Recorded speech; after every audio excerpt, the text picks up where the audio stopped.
Cuando una novela está estructurada de tal manera que el narrador desde su presente echa la vista atrás para rememorar o recordar ciertos momentos de su pasado, es fácil que encontremos en dichas historias y sobre todo en el tono en el que se nos cuentan ciertas emociones relacionadas con el recuerdo. Por eso es importante en ellas, además de atender a la historia que se nos está contando, intentar detectar el tono en el que se nos cuenta. Algo así me ha pasado con mi última lectura, Las Vírgenes Suicidas, donde además de la historia que conocemos y de unos sucesos bastante tremendos, detectamos en el tono de la narración cierto pozo nostálgico. Pero ahora os lo cuento porque de esta y de alguna novela más os hablo en el vídeo de hoy. Bienvenidos una semana más a Palabra de Lector.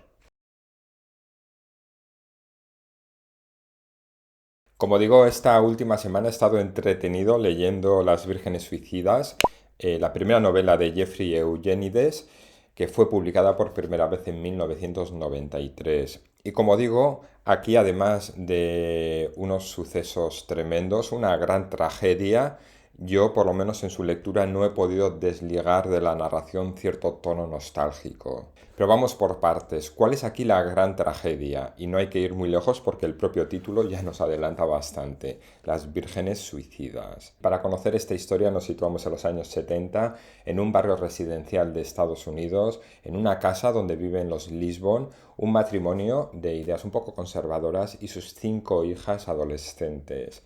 Estas 5 hermanas, que son rubias, guapas y a quienes acompaña un aura como de misterio, porque siempre van juntas, siempre van en grupo, no se relacionan mucho con los demás adolescentes del barrio y todo ello debido a la extrema protección que sus padres ejercen sobre ellas. Una vigilancia que si ya de por sí es significativa se verá aumentada el día que la pequeña de las hermanas intenta suicidarse cortándose las venas en la bañera. No lo consigue, pero a partir de ese momento las 5 hermanas quedan casi recluidas en la casa. Pero a pesar de este confinamiento, Cecilia, que así se llamaba la menor de las hermanas, vuelve a intentar quitarse la vida. Pero esta vez, a diferencia de la primera, consigue consumar el suicidio.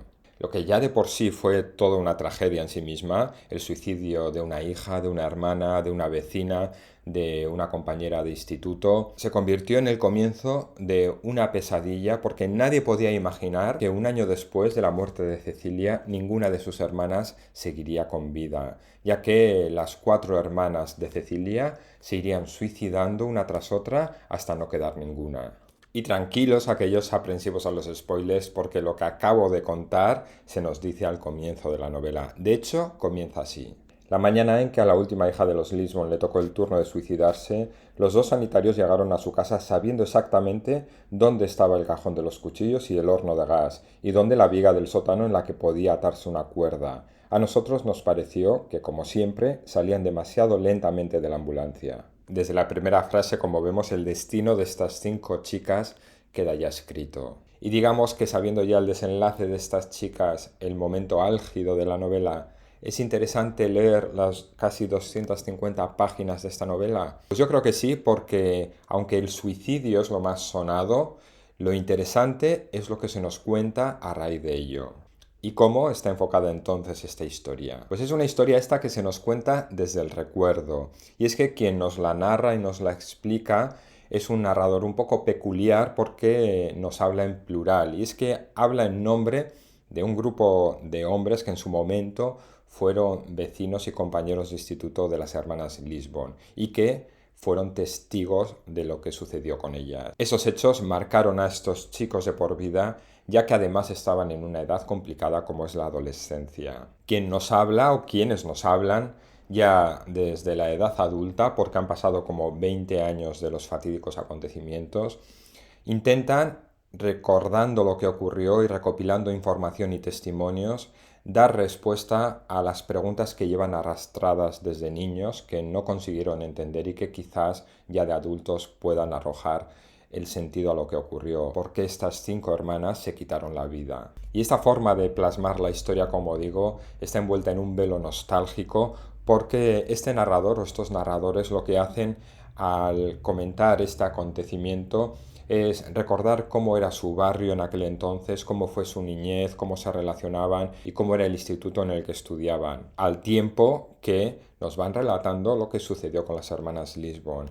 Es un relato que intentan que tenga verosimilitud, que tenga cierto rigor y para ello aportan las fuentes de la información que obtienen, aportan documentación para acreditar los hechos que están contando, pero es un relato que no deja de tener una carga subjetiva o un sesgo, ya que está contada desde la visión de un grupo muy determinado, que son estos chicos que eran vecinos y compañeros de instituto de las hermanas Lisbon, que fueron testigos de lo que ocurrió y que fueron de los pocos que tuvieron, aunque sea un mínimo contacto con ellas. En este relato conoceremos no solo lo que ocurrió con las hermanas, sino también podremos identificar cuáles eran sus miedos, sus incógnitas, sus obsesiones, incluso su despertar. Por eso me ha parecido interesante que a pesar de tocar un tema tan duro, tan tabú, con tantas incógnitas como es el suicidio, que no solo el suicidio, sino la muerte prematura de unas chicas, aquí quizás la intención del autor no sea que nosotros como lectores llegamos a entender lo que pasó o por qué se suicidaron estas chicas, sino que pretende utilizar estos hechos como un hilo conductor para hablarnos de otras cosas. Por ejemplo, al hecho de crecer, de afrontar los cambios, de hacer frente a la adolescencia y al complicado proceso de hacerse adulto. Se nos habla también del ansia de libertad de los jóvenes frente al conservadurismo de sus adultos en forma de sobreprotección, del despertar sexual y como muchas respuestas que no hemos encontrado siendo niños o siendo adolescentes las intentamos buscar ya siendo adultos. Se nos habla de decadencia de una familia en particular, pero también la decadencia de un barrio de la sociedad en general. Y todo ello, como digo, contado con un tono bastante nostálgico. Me ha gustado que el autor consigue contagiarnos de la atmósfera asfixiante que se vivía en casa de los Lisbon. Me ha gustado cómo se describe el deterioro de la casa como un reflejo del propio deterioro de la familia. Me ha gustado cómo introduce unos hechos anecdóticos como una plaga de insectos o una huelga en el cementerio, pero hechos estos que resultan bastante simbólicos cuando leemos la novela. Cómo utiliza un estilo a ratos casi poético para describirnos escenas bastante cotidianas. Y cómo el autor, sin poner el foco narrativo en las propias hermanas ni en sus padres, consigue que nos hagamos una idea de lo que sucedía en esa casa, cuando en realidad nadie lo sabía a ciencia cierta. Todo eran suposiciones, interpretaciones, habladurías, conjeturas y pocas certezas, fruto del poco contacto que estos chicos tuvieron con las hermanas Lisbon. Porque si esta familia ya de por sí era bastante hermética, después del intento de suicidio de la menor de sus hijas, se plegaron todavía más. Y en cuanto al ritmo, sí que tengo que decir que aunque la novela comienza por todo lo alto, y es verdad que también tiene un punto álgido en su culminación, digamos que todo el cuerpo o todo el centro de la trama no es un ritmo lento, pero tampoco goza de mucha agilidad. Y es que el autor se detiene en muchas anécdotas, se detiene a contar de dónde ha salido la información o dónde han obtenido los documentos para constatar lo que están contando. Y puede que también la intención del autor sea que seamos conscientes de cómo la percepción del tiempo dentro de esta casa, desde el primer intento de suicidio de Cecilia hasta que las 5 hermanas ya son enterradas, es un año que transcurre a un ritmo bastante pausado. Os cuento como anécdota que cuando comencé a leer esta novela hubo un momento que me paré a pensar si realmente la había leído anteriormente porque había escenas y pasajes que ya conocía, hasta que me di cuenta que no es que hubiera leído la novela, sino que hace muchos años vi la película. Y es que esta novela tiene adaptación al cine de la mano de Sofía Coppola, una película que se estrenó en el año 2000 y que, como digo, yo vi hace muchos años, no me acordaba de nada, pero es verdad que venían ráfagas a mi cabeza de escenas sobre lo que estaba leyendo. Y esta fórmula que hemos visto aquí, la de colocar un narrador en su presente, se ha definido o indefinido y hacer que eche la vista atrás para rememorar y recordar hechos del pasado, personas o lugares, lleva consigo que en su narración afloren sentimientos, emociones por el hecho de acariciar los recuerdos. Y ejemplos de novelas donde se utiliza este recurso, como digo, hay muchísimos, pero yo voy a rescatar alguno donde se manejan distintas emociones en la narración. Y si hay una novela que a mí me produjo cierto vértigo por el abismo que hay entre los hechos que se nos están contando y el tono en el que se nos narra, es esta que tengo aquí, Nunca me abandones, de Kazuo Ishiguro. Aquí la protagonista, también narradora, nos cuenta desde su momento presente, en condiciones un poco peculiares, cómo ha llegado a estar donde está, y para ello echa la vista atrás y se remonta a sus años en el internado y a sus relaciones con sus compañeros de internado. La historia al principio nos puede parecer algo normal, la de una persona que recuerda con añoranza o nostalgia los años que transcurrió en el internado, pero pronto vamos conociendo aspectos que nos hacen sospechar que nada de lo que está ocurriendo es muy normal. Pero incluso cuando intuimos y entendemos que el trasfondo es bastante tremendo, nos damos cuenta que la historia está contada con mucha ternura y delicadeza y con un tono muy emotivo. Y en las palabras de la protagonista encontramos sobre todo mucha inocencia. Nos choca que la narración no resume resentimiento, ni rabia, ni crítica, ni condena, sino, como digo, está contada desde la sutileza de la inocencia. Otro personaje, también narrador, que echa la vista atrás para recordar y contarnos un momento muy concreto de su vida, y quizás en este caso con fines terapéuticos, es el personaje de El verano en que mi madre tuvo los ojos verdes, de Tatiana Tibuliak. Esta es una novela que juega con las emociones a más no poder, o por lo menos nos las despierta. Nos encontramos aquí con un hombre que ha huido del recuerdo y ha encontrado en el arte una forma de expresión, pero que cuando peor está y más solo se encuentra,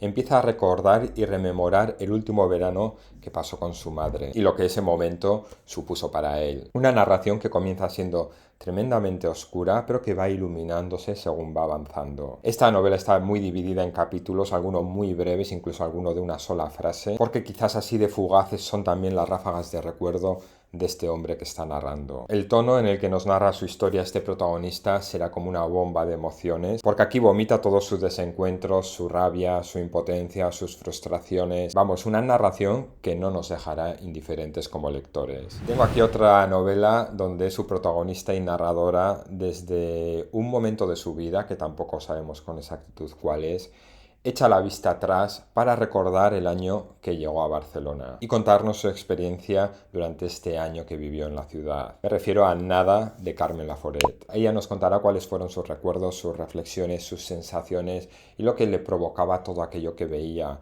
No se centrará tanto en su acción, en lo que ella hacía, sino en lo que hacían las personas que tenía alrededor. No sabemos exactamente qué fue de Andrea, la protagonista de esta novela, una vez que abandonó Barcelona, pero sí intuimos que este año, el que nos relata aquí, le marcó bastante. Ella, cuando llega a Barcelona, se encuentra en un momento de búsqueda, de ansia de libertad, de querer crecer, pero se encuentra con una situación que marcará mucho el tono de su narración, porque no es muy optimista. Y el protagonista de la siguiente novela que voy a mencionar y os voy a recomendar, echa la vista atrás para recordar un capítulo de su vida muy duro, donde tiene que poner a prueba su instinto de supervivencia y que tiene que decidir muy bien la forma en la que narrar esta historia, o para que se le entienda bien o para que no se le haga tan duro a él contarlo. Y me estoy refiriendo a Vida de Pi, de Jan Martel. Es una lectura que, llegados al final, nos tendremos que replantear todo lo que hemos leído, tendremos que decidir si creemos o no lo que nos ha contado